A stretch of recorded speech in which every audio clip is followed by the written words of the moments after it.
Hello and welcome.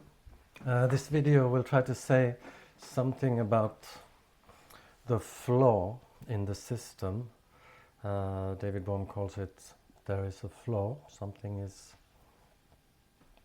pervasive in the system of thought that could be said to be flawed. There is a mistake going on. After having redefined thought as a system, taking a careful look at the different parts, we can see that thought it's not only operating in a superficial way, which could be all right, but it is creating a lot of things, and it's trying to fix these things in a similar superficial way, which tends to cause further troubles. So David Bohm says there is a form of chaos going on in thought. And we have the symptoms that we see, thought trying to battle its own creation. Thought says it didn't create this, you did, you as the thinker created it. And it's dividing its own ideas in different camps because it doesn't keep track of what it is doing, yes? This superficiality or this mode of operation where the system is not taken into account develops a kind of systemic fault, yes? And not only does it make mistakes, it also allows for creating things that are not there. For instance, we often mention the person or time, or in spiritual circles, often we want to understand why some ideas that are so central and important seem to be about things that are not actually there. If you look for the thinker, the self, you do not find a concrete entity. It's part of the process, it's part of the system, but it is not its own distinct entity. So this flaw, this mistake, it allows for a lot of things to develop, not the least all the reforms and methods that thinking comes up with in order to try to sort out its own mistakes. Yeah? So you could say that it is creating something, later on it's not aware of that it is the origin of the idea or the problem, and it tries to fix it. Yes? The solution has the same kind of problem as this step 1, 2, 3, 4. You simply do not have an overlook, an overview, and you are still at a superficial level. Yes?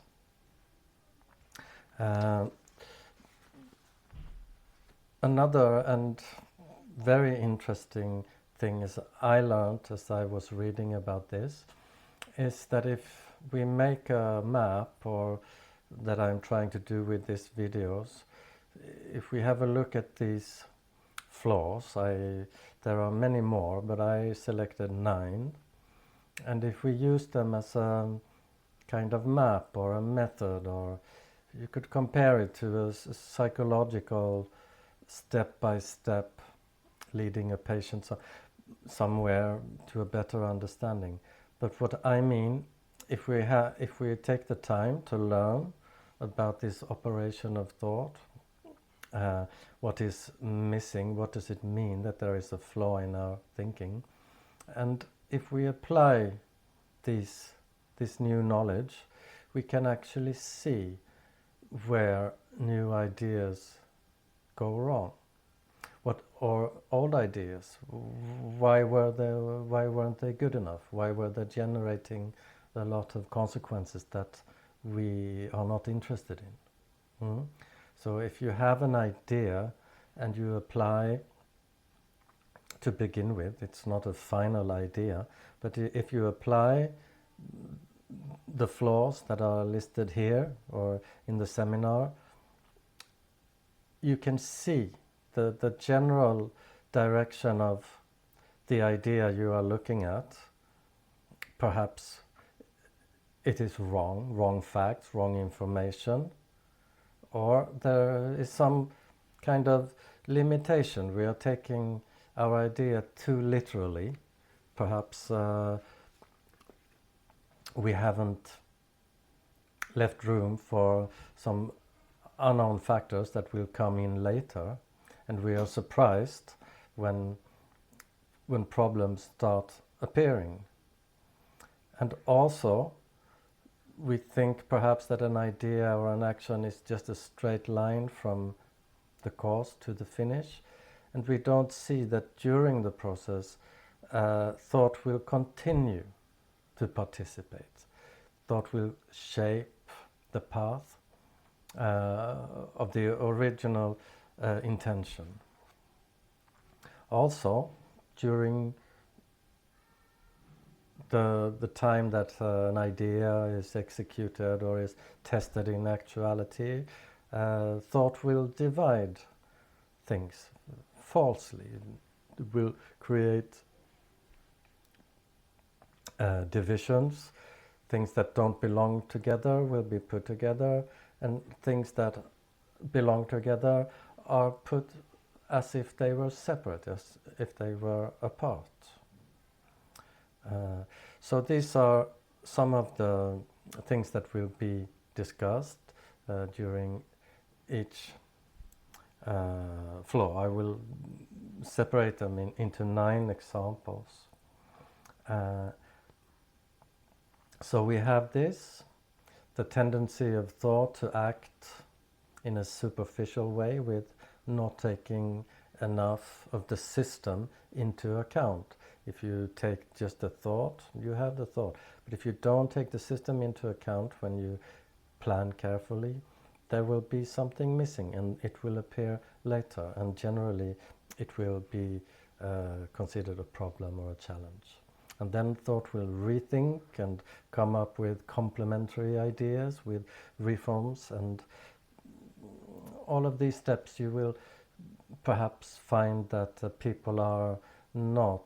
They are interested in the original idea, but in the reform or the temporary solution or the fact that it has consequences for people that you do not agree with. So instead of having